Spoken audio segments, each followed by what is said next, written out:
It was written on the stone that the Nameless One was buried here, and so he remained. Hwa Young carefully examined the stone with the inscription. Now he understood that this was the legacy of one of the immortal souls who lived on Earth. The hero opened the lid of the tombstone, where Go Sura, deprived of the name, left his knowledge and incredible power.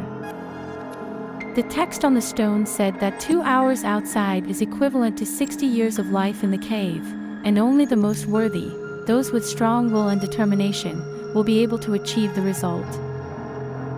Having entered here, a person had to devote 60 years of his life to study. Only after it was completed successfully, the doors of the cave would open again. Hwa Young was persistent and diligent. He gained strength, experience, absorbed all the knowledge that the immortal Great Spirit provided him. The guy became a strong and skilled warrior, capable of protecting his clan from enemies like those with whom his fate had once connected. The hero knew that he must make the most of this opportunity if he hoped to confront great martial artists in the future. Episodes of the tragedy that occurred in the village of Young constantly flashed in his thoughts. When he could not protect anyone, this fueled the guy's hatred. The moment came when Hwa Young mastered the knowledge, learned all the techniques, and had the opportunity to leave the cave to return home. Meanwhile, Young province was on fire. The battle between the Blue Dragon Squad and the bandits added to the fire, actively incinerating house after house. Redbeard's minions mocked the prisoner. On the one hand, this guy was the only one they left alive after the battle. On the other hand, he was very unlucky to become the prey of the executioner of the Red Moon. Myung Go experienced pangs of conscience. He could not come to terms with his position as a loser, but he no longer had any strength left to respond to the scoundrels. While the twins were holding Myung Go, the Redbeard returned to where he was interrupted. The man continued to torture Hwa Young. He grabbed the girl by the shoulder, and she screamed loudly. Due to the sudden movements of the bandit, the mask covering her ugliness fell off the girl. The bald executioner didn't even pay attention to this and continued to threaten Hwa Young with a parasite that would eat her brain if Hwa Young did not give the child to the robbers. At the moment when the girl began to scream and beg to stop the torture, Myung Go found a second wind. He recognized the one he loved and could not find for so long. The white ghost kicked the guy and pressed his head to the ground so that he would make less sounds. Dragon Sword lost consciousness for a moment, and in a vision he looked at the charming Hwa Young on the day he first saw her. The guy came to his senses and tried to gather himself and his inner energy together to help the girl. The red-bearded man did not waste any time. He took one of the worms out of the bottle and brought it very close to Hwa Young's frightened eyes. Suddenly, the executioner heard an unfamiliar voice ordering him to stop and was surprised at such impudence. Turning towards the speaker, the bandit barely had time to jump away from the stick rushing towards him.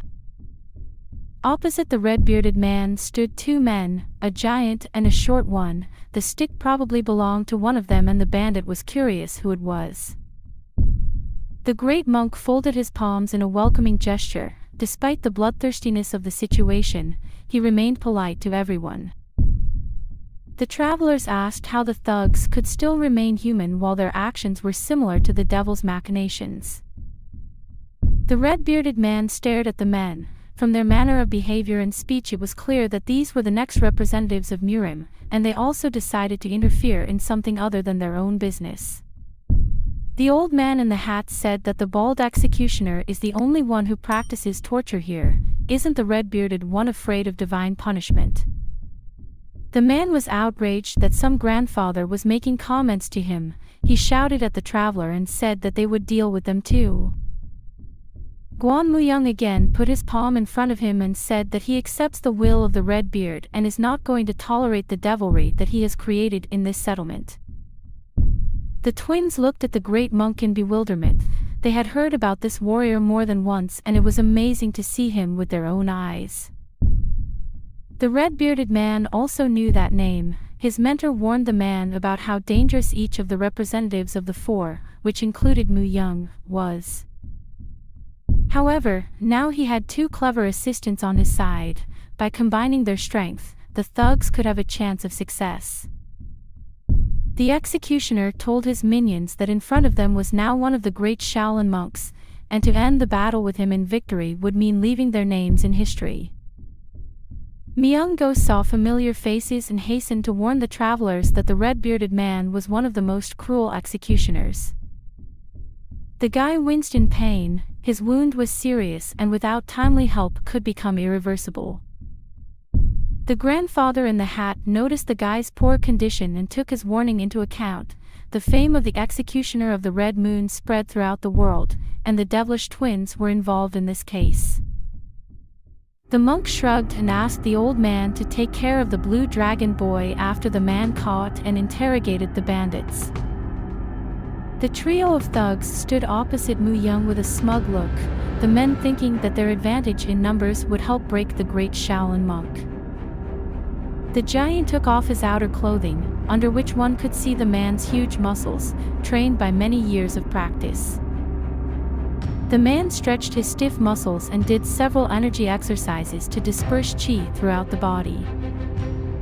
With a cry for strength to come to him, the monk took a fighting stance and was determined to teach these disciples of the devil a lesson. The red-bearded man tried to joke, saying that they were not impressed with the monk's biceps and that Myung Go would not be able to defeat them so easily. The bald man gave the order to the twins to attack first and the ghosts rushed into battle, circling in the air. The black ghost tried to use the spinning sword technique, but missed, because despite his great height and muscles, the monk was very dexterous. The bandit needlessly underestimated his opponent, and Myung Go prepared his fist to teach him a lesson first.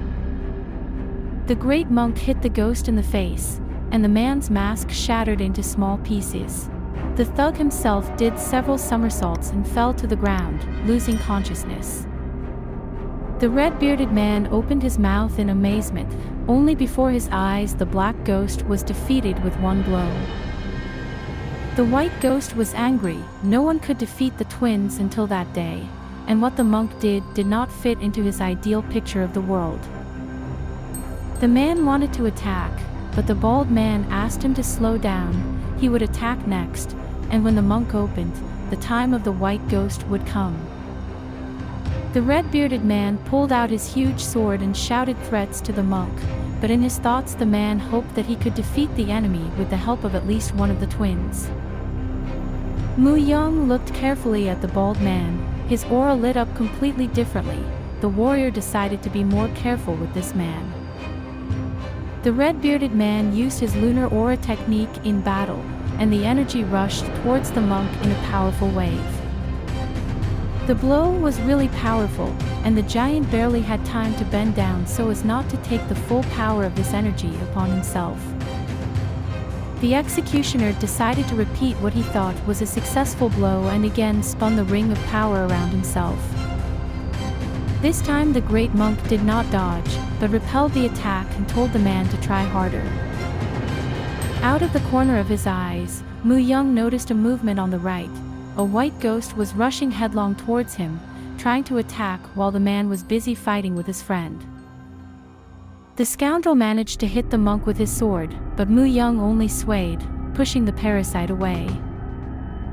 The white ghost was surprised. If this were a fight with an ordinary person, he would have lost his limbs long ago. The red-bearded man thundered in a sonorous bass. He really believed that the monk could not cope with two opponents, especially after the white ghost was able to attack the man. He again launched another energy ring at the thug and the monk deftly accepted its power. The old man in the hat was panicking. The opponents of the great monk were skilled warriors and possessed knowledge that only a chosen one could comprehend. Myung Go did not pay attention to the screams around him. The monk focused on his internal energy and froze for a moment, which could seem like an eternity to those around him. The man used the famous adamantite body technique, available only to 4 Shaolin monks.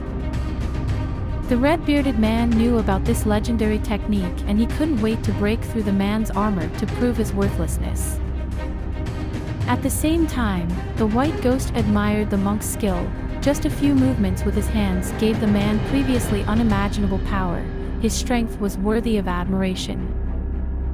The bald man attacked again. He was not original and was stubborn in choosing his most powerful technique to attack the enemy. Myung Go was detached from the world, focusing on his chi. The man was calm, and his aura shone brightly. The executioner's attack was a futile waste of energy. The ring of power shattered on the monk's aura and scattered into small sparks. The bald man was puzzled. He had seen this for the first time and understood that the man's invulnerability would become a big problem for his plans. Myung Go looked carefully at the opponents and said that both of them are weak and do not match his strength. It is best for the bandits to surrender now. He pointed his finger at the red-bearded man, warning the man that Hwa Young would not forgive the bald man for destroying his house, and if he caught him, the executioner would lose his head. If the thugs surrender, the monk guarantees that he can save their lives. The red-bearded man got angry. He didn't understand who this Young Hwa Young was, about whom everyone was talking so much today. This irritated the man. The old man treated Myung Go, and hearing the words of his companion raised his head in amazement. How strong must this man be? If one of the four Shaolin speaks of him like that, probably Hwa Young's strength is really great. The bald man rushed at the monk, saying that he only hears about Hwa Young today, as much as one can talk about someone so unremarkable that the bandit doesn't even know him. The man launched another energy disc at Myung Go, this time seasoned with the executioner's irritation. The monk repelled the attack, although the blow was really powerful and Myung Go had to cover himself from the disc with both hands.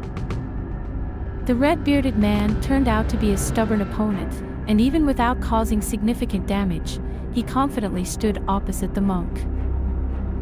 Now the man was already angry with Young Hwa Young and dreamed that this man would get in his way.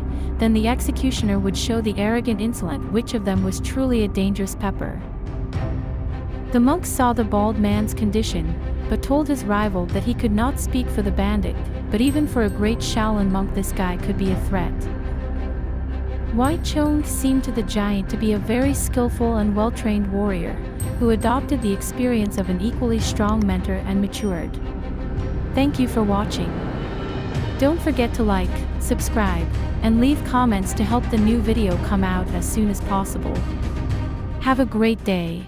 Didn't even get to pause.